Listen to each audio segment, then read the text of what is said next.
If you wish to save a favourite job or function to either the home screen or within either copy or scan, please first select the function required. On this occasion, we will pick copy. Then set up the task. We have picked copy ratio, then A4 to A3. Then select OK. At this point, we select program registration.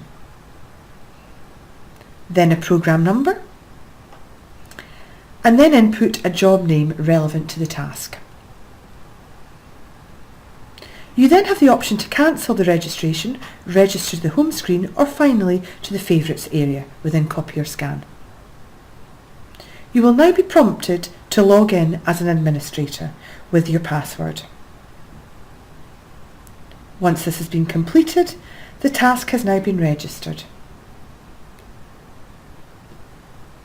These tasks may be viewed in either the favourites area or on the home screen.